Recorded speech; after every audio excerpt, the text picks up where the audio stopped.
Hi everyone, I hope you guys are all doing well. For this ornithology break, I picked the red-winged blackbird, and I picked them because, well, when I first started getting into birding, they were the ones that I've seen all the time. I was birding at Oakwoods Nature Center, and that's a wetland area, so they were all over the place just singing their little hearts out, but it's absolutely beautiful. So to begin, their names and groups. The common name is the red-winged blackbird.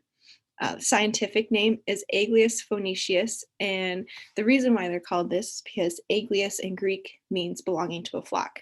And I'll get to that later on in the presentation, but it's quite interesting. Phoenicius means dark red in Latin, so here on their shoulder patch you can see like this dark red coloring. They belong to the perching family, so they're songbirds, perching birds. And I also wanted to throw in the alpha code. So this is where ornithologists or any citizens birding or monitoring and surveying, instead of writing the entire name out, red-winged blackbird, they just abbreviate it really quick so that you can continue on to survey. So for them, it's RWBL, red-winged blackbird. Some habits and habitats that they have. So they are considered either a year-round resident or a short distant migrant. And here in Michigan, they're considered a short distant migrant. So during the migrating season, they would head south about 800 miles south, and then they'll come back for the breeding season around early spring until late summer. But they are found all over North America. And then during the breeding season, they're just found in wetlands, but they can be found in drier locations like sedge meadows, which are meadows that are wet in the beginning of the spring season, but dry out later on. And then there's alfalfa fields that they're found in, and fallow fields, and those are where farmers recently plowed, but they're not using that location so that that field has, so it regains nutrients. But they're also found in woodland areas, but they have to be close by waterways. And then in the fall and the winter, they gather in flocks to forage for food in agricultural regions, feedlots, pastures, or grasslands. So here's a range map. Their breeding area is further north, like here in Michigan, and then their year-round residents all in this purple location. And then the non-breeding location is here in light blue. And I also wanted to throw in the eBird observations. So an eBird is an app for anyone to use, and it allows people to post where they've seen certain birds. So for an example, this year the evening grosbeak was around, and eBird was just hopping like, oh, we found the evening grosbeak here or there. But for the red-winged blackbird, here is a map from 2016 to 2021 where the red-winged blackbird has been spotted. So it's a nice app. And how to identify them. So they are robin size. They're not too big, not too small. They're stocky and they have broad shoulders. Their beaks are conical and slender, and they also have a medium length tail.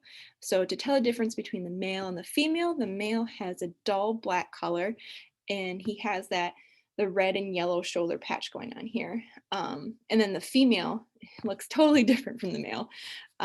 She has streaking all over her body, and she's dark red mostly in the back, but in the front it's a pale color. And then on her face, she's got a whitish eyebrow, and then the throat is a pinkish orange. So you won't be able to see these details if they're just flying by, but this is how to tell the difference between the two. And to compare with other birds, so there's a tricolored blackbird, but they're found further out west. But there is a transition zone where red-winged blackbirds and tricolored blackbirds are together. So to tell the difference, the tricolored has a glossy coloring to him, and they have a white patch underneath the red, while the red-winged blackbird has that yellow patch. And then to compare the two females, the tricolored has less streaking and is a more charcoal color. So you can tell between the red-winged blackbird here and the female tricolored blackbird, the coloring is more, there's more coloring in the red-winged blackbird. And then the last bird, the song sparrow. So you will see song sparrows around here, and they do have streaking all over their body, just like the female, and pale up front, but they have a shorter and thicker beak and they have a shorter tail. So that's how to tell the difference between those two. And some sounds that they make. So the male, like I mentioned, is the one that's singing his heart out to the female. And the way they sound is like a kunkaloree. And here's a demonstration of the male.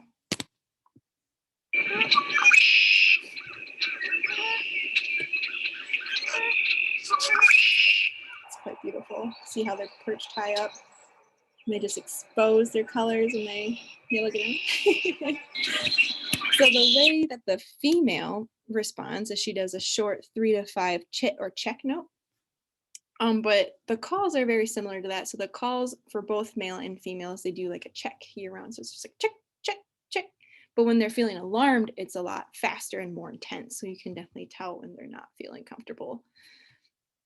And then, there it goes, starting again. Here we go. Okay, so their eating habits. So they mostly eat insects and seeds during the spring and summer, and they're considered ground foragers. So they'll be on the ground searching for food. But when they are on aquatic plants, they'll use that slender bill to penetrate the plant to find hidden insects. But during the fall and the winter, they'll eat more of the weedy seeds like corn and wheat, ragweed, and things of that nature. So during the breeding season, this is the fun part. The males will be high perched and just singing their hearts out, poofing their chests and exposing their colors. And they'll be the first to arrive during the breeding season. And then the females will follow behind because they're looking for breeding territory. And within that breeding territory, you'll have multiple female partners. But a funny fact, so when the males do come back first, the older males will actually push out the younger ones, and this will create like a bachelor flock. It's a cute term. But so this bachelor flock is, they will breed in the next year. Also, I want to mention that red-winged blackbirds, they are quite territorial. So if you go to a park and you see this sign, that means there's some red-winged blackbirds that are they're nesting in that area, and just be forewarned, they won't attack you, but they will try to push you out because that's their family and they're trying to protect them. So here on the left is a male. He's singing his little heart out, and you see how he's perched high up and he's just exposing those colors.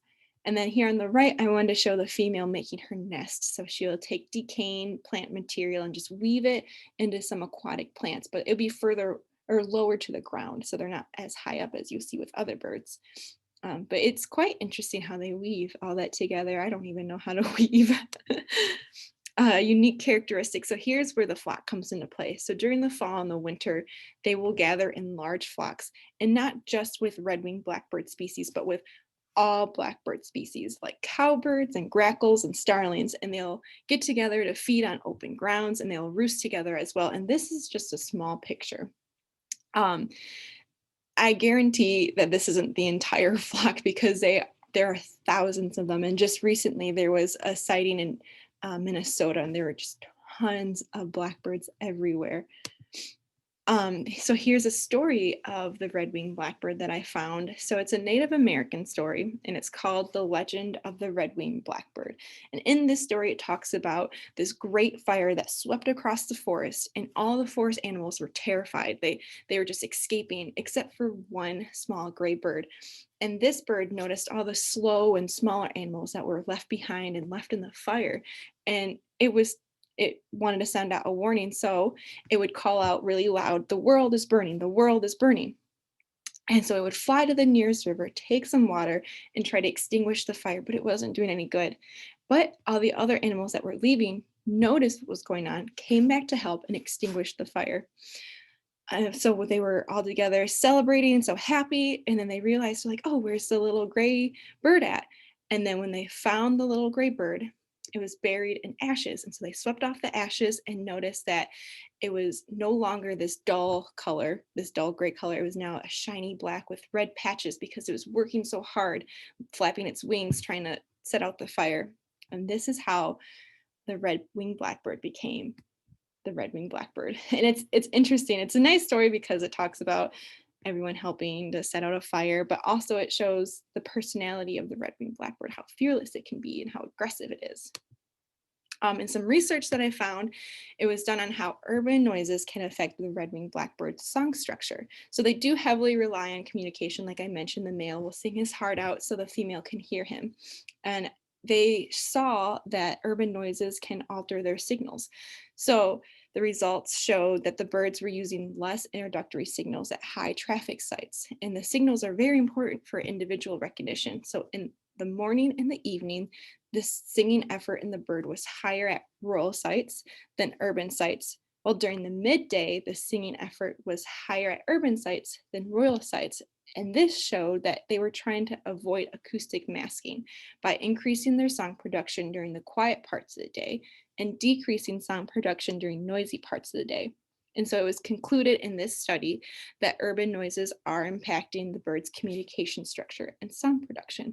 And in this slide, I want to show the graph, the different graphs that they have. And in graph A, so the dotted line here is the urban, and the dark line is the rural. And see here midday, the rural singing effort is lower. But then in the urban areas, it's higher in the midday. So I found that quite interesting because again, they're trying to avoid that acoustic masking. But good news, they are actually considered the most abundant native bird on the continent, but the population has seen some decline from about 30% from 1966 to 2014. And so they are considered low concern. And here on the right is a picture of just red-winged blackbirds. And as you can see, there's quite a few of them. To conclude all of this, the red-winged blackbirds, they are easy to identify. They have a distinct sound and they can be quite aggressive during the breeding season. So forewarning. But they are also a low conservation concern. And I believe this is due to the way they mate. So the males will have multiple females, but the females will also have multiple male partners. So in the nest, the eggs that are in there, they can be from different male partners. So I thought that was quite interesting. But they are seeing a population decline and their song structure is being affected by urban noises. And so to end this, here's my works cited page. And I just want to say, I hope everyone has a good semester and has a great day. So thank you for watching.